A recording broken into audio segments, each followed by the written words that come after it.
Olá, estamos de volta mais uma semana para a gente fazer a leitura do nosso livro Siddhartha, de Hermann Hesse. A gente já iniciou na sexta-feira a leitura do capítulo chamado À Beira do Rio. Então nós vamos continuar o diálogo, não é? Entre Govinda e Siddhartha. Continuando então. Então és um peregrino, replicou Govinda. Mas pouca gente faz romarias com trajes, sapatos e penteados dessa qualidade. Eu, que há muitos anos vivo peregrinando, nunca vi um peregrino igual a ti. Disso não duvido, amigo Govinda, mas justamente hoje topaste com um peregrino diferente, que veste roupas e calçados de outra espécie. Não te esqueças, meu querido, o mundo das configurações altera-se a cada instante. Perecíveis, sumamente perecíveis, são os nossos trajes e os penteados dos nossos cabelos, assim como também os próprios cabelos e corpos. Eu uso as roupas de um homem rico, nisso tens razão. Uso-as porque fui rico e ando penteado como os pândegos e mundanos, uma vez que fiz parte deles. E agora, ó Siddhartha, que és agora? Não sei, ignoro-o da mesma forma que tu. Apenas vou caminhando. Tenho sido um ricaço, mas cessei de sê-lo. Não faço nenhuma ideia do que serei amanhã. Perdeste a tua fortuna? Perdi-a, ou talvez ela tenha perdido a mim. Minha fortuna sumiu. A roda das configurações gira depressa, amigo Govinda. Onde ficou o Brahmani Siddhartha? Onde o Samana Siddhartha? E onde está o ricaço Siddhartha? As coisas efêmeras mudam rapidamente, meu caro Govinda. Bem o sabes. Por muito tempo, Govinda fitou o amigo de infância. Seu olhar expressava dúvida. Em seguida, saudou-o como se saúda um cavalheiro distinto e foi-se embora. Sempre sorrindo, Siddhartha seguiu-o com os olhos. Ainda o amava, a esse homem leal, sempre preocupado. De resto, como poderia ter deixado de amar o que quer que fosse, pessoas ou objetos, nesse momento exato, nessa hora magnífica, após o sono milagroso, quando se sentia inteiramente penetrado de Om? Justamente nisso consistia o feitiço que tomara conta dele, através da palavra sagrada, e fazia com que ele sentisse amor a tudo e se enchesse de ternura para com todas as coisas que se lhe deparassem. E tinha a impressão de que a grave doença de que sofrera até poucas horas antes manifestara-se precisamente na incapacidade de amar nada e ninguém. Ainda sorridente, Siddhartha prosseguiu acompanhando com o olhar o monge que se afastava. O sono fortalecera-o consideravelmente, mas nesse momento a fome torturava-o muito. Fazia 2 dias que não comia, e os tempos em que estava acostumado a abster-se de alimentos pertenciam a um passado remoto. Melancolicamente, e todavia com uma risada jovial, recordou-se daquela época distante.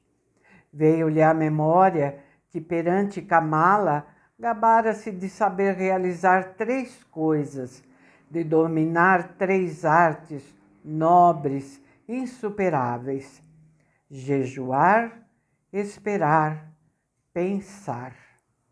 Isso representava tudo o que então possuía.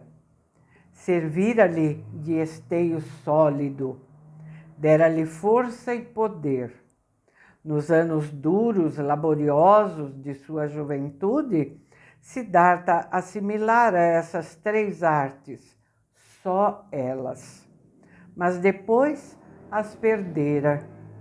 A essa altura, nenhuma delas pertencia-lhe, nem a arte de jejuar, nem a de esperar, nem a de pensar. Ele as trocara pelo que havia de mais vil e de mais efêmero no mundo, pelo prazer dos sentidos, pela vida amena, pelos bens materiais. Realmente, o que lhe acontecera era curioso. Ao fim de tudo isso, assim lhe parecia, tornara-se de fato um tolo, como os outros homens. Refletiu sobre a sua situação. O ato de pensar causava-lhe dificuldade. No fundo, nem sequer gostava de fazê-lo, mas, com algum esforço, conseguiu-o. Pois então, pensou, já que todas aquelas coisas passageiras me escorregaram por entre as mãos, acho-me novamente sob o sol, sozinho, como nos meus dias de infância. Nada possuo, nada sei fazer, nada posso realizar, nada aprendi. Não é mesmo estranho?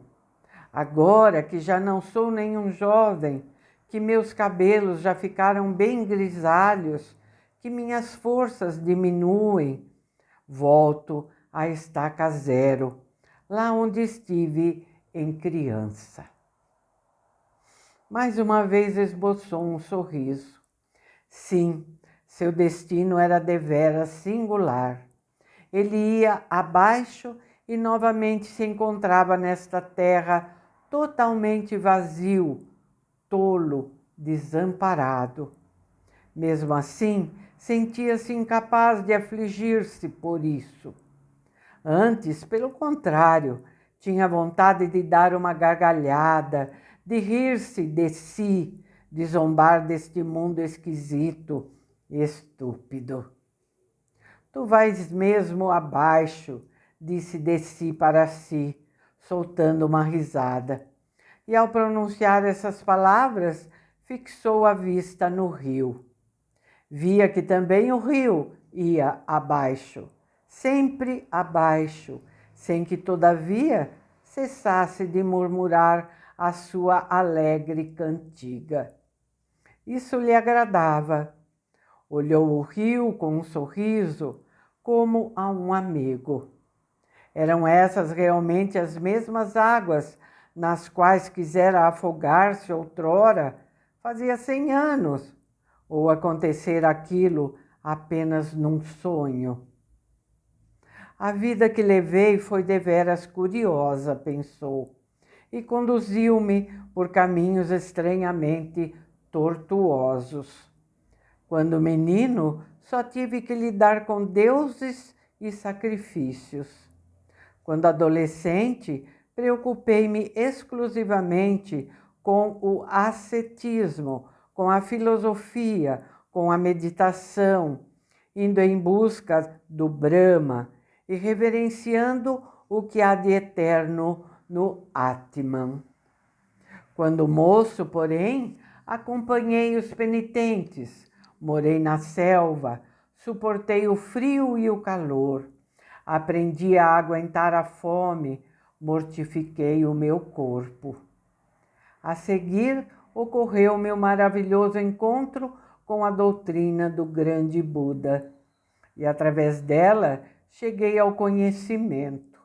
Senti que a percepção da unidade do universo circulava em mim, como o meu próprio sangue.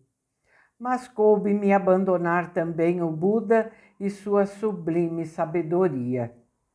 Fui ter com Kamala e, graças a ela, enfronhei-me nas delícias do amor. Com Kamaswami, estudei o comércio, acumulei dinheiro, esbanjei dinheiro. Habituei-me a adorar o meu estômago e a adular os meus sentidos. Era preciso que eu vivesse assim por longos anos, sacrificando o meu espírito, esquecendo a arte de pensar, olvidando a unidade. Não parece de fato que lentamente, trilhando estradas sinuosas, transformei-me de um homem numa criança e de um filósofo num tolo? E todavia acho que esses desvios me fizeram um grande bem. O pássaro que antigamente cantava no meu peito não morreu ainda. Mas que jornada extraordinária! Careci passar por tamanha insensatez, por tantos vícios e erros, por um sem número de desgostos, desilusões, tristezas, só para voltar a ser criança e para começar de novo. E apesar de tudo isso, fiz bem agindo dessa forma.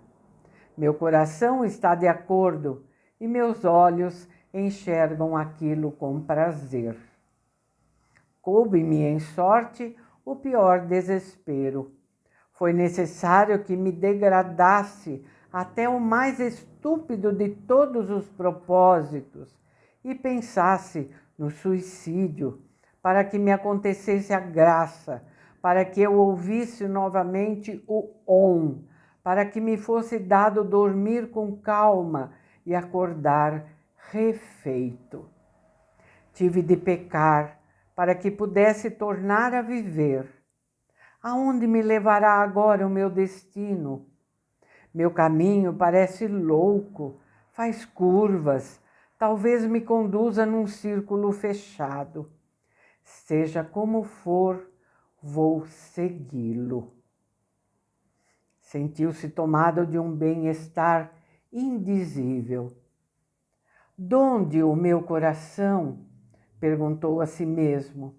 Veio-te tamanha alegria? Só daquele sono benéfico, prolongado, que tanto me refrescou? Ou da palavra Om que pronunciei?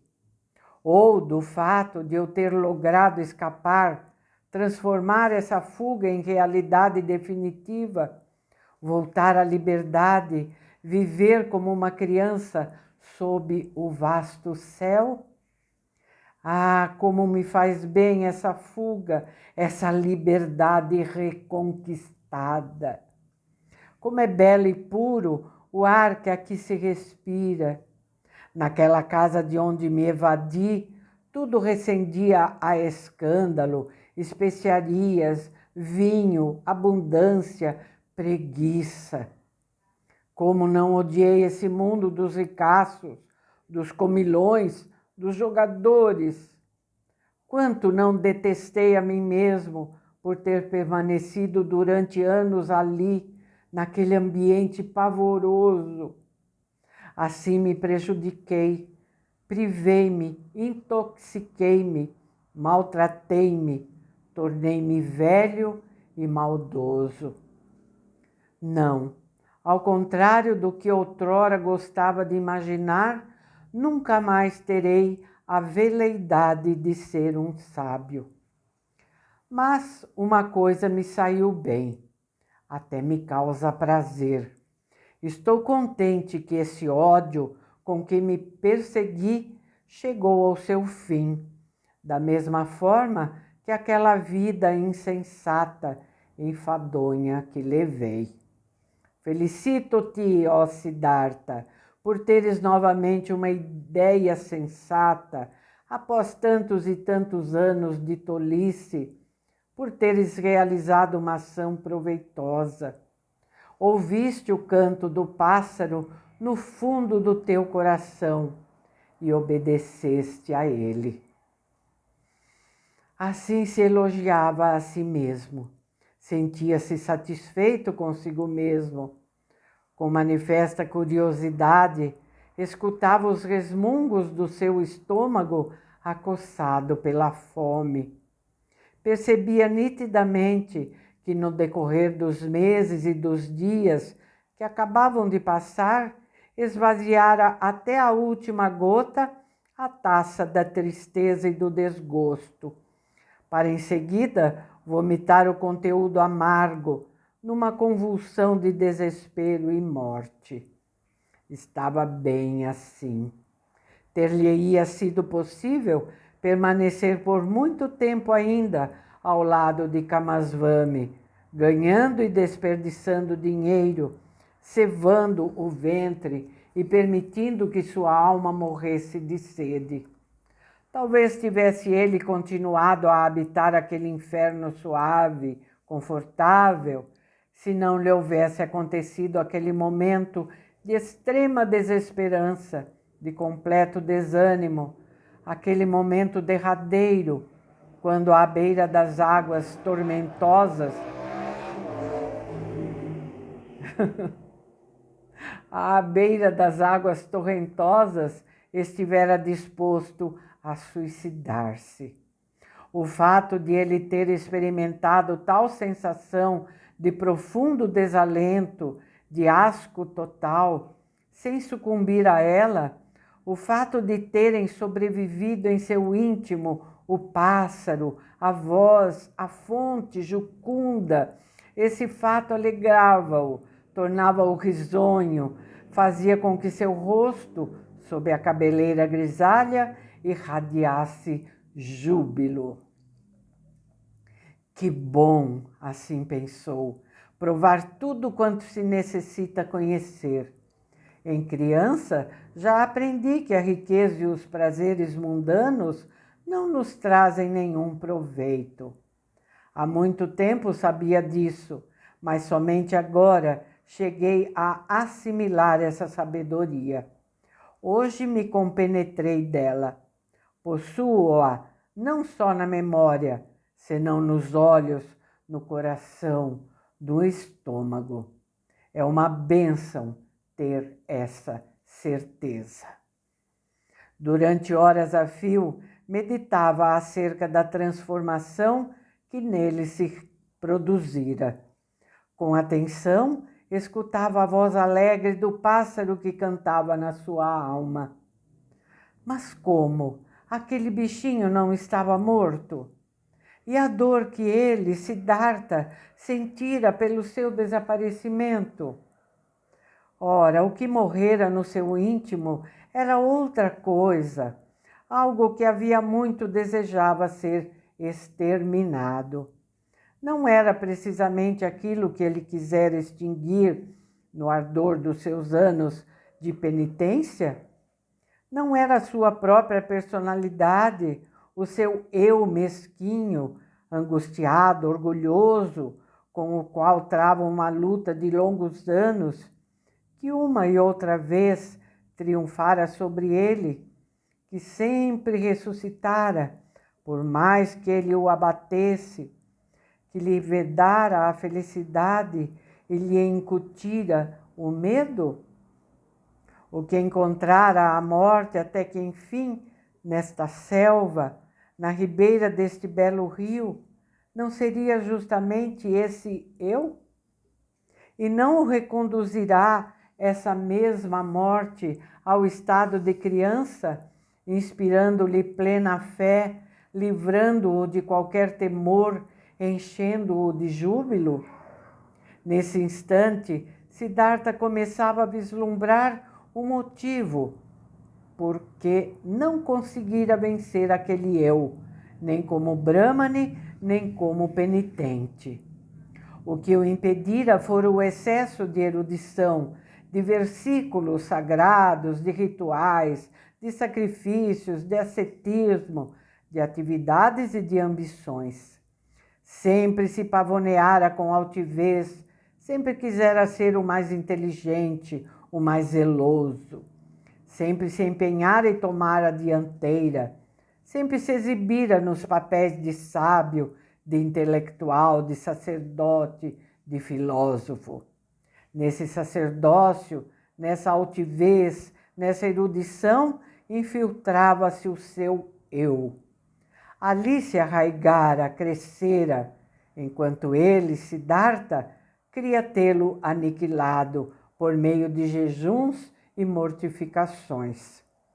A essa altura, porém, redescobriu-o e também percebeu que a voz secreta tivera razão e que nenhum mestre jamais teria sido capaz de salvá-lo. Por isso, fora inevitável que ele se encaminhasse ao mundo para perder-se na busca de prazeres, de poder, de mulheres, de dinheiro, e que se tornasse sucessivamente comerciante, jogador de dados, beberrão e avarento, até que o sacerdote e o samana que nele houvera estivessem mortos. Por isso, coubera-lhe, em sorte, suportar todos aqueles anos sórdidos, suportar o nojo, o vazio, o absurdo de uma existência fastidiosa, inútil, até o fim, até a amargura do desespero, até que o Patusco Siddhartha e o Sovina Siddhartha pudessem morrer por sua vez.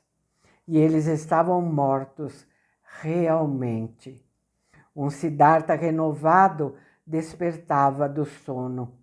Também ele envelheceria, também ele teria de falecer um dia. Siddhartha era efêmero, como efêmeras seriam quaisquer configurações. Nesse dia, porém, o novo Siddhartha sentia-se jovem, era criança outra vez, estava cheio de alegria. Eis os pensamentos que lhe vinham ao espírito. Sorrindo, prestava atenção às queixas do estômago. Com sincera gratidão, ouvia os zumbidos de uma abelha. Satisfeito, contemplava a torrente do rio. Nunca água alguma lhe agradara tanto como aquela. Em nenhum outro momento se lhe haviam comunicado de modo tão claro e lindo a voz e o símbolo do curso das águas. Parecia-lhe que o rio lhe revelava algum segredo especial, alguma coisa ignota que ainda o aguardasse. Nesse rio quisera afogar-se. Neste rio submergia o velho, o exausto, o desesperado Siddhartha. Mas o novo Siddhartha, tomado de profundo amor a essas águas que lá corriam, resolvia não se separar delas por muito tempo. Passamos um pouquinho do nosso tempo costumeiro, né? Mas era importante terminarmos esse capítulo. Tá bom, minha gente?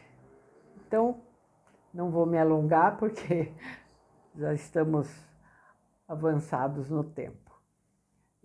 Desejo a vocês uma ótima terça-feira de carnaval, tá bom? Divirtam-se com juízo, tá bom? E até amanhã. Amanhã mesmo com carnaval vamos ter o nosso vídeo aqui, tá ok? Amanhã vamos ler um novo capítulo que se chama O Balseiro. Até amanhã então. Tchauzinho, obrigada.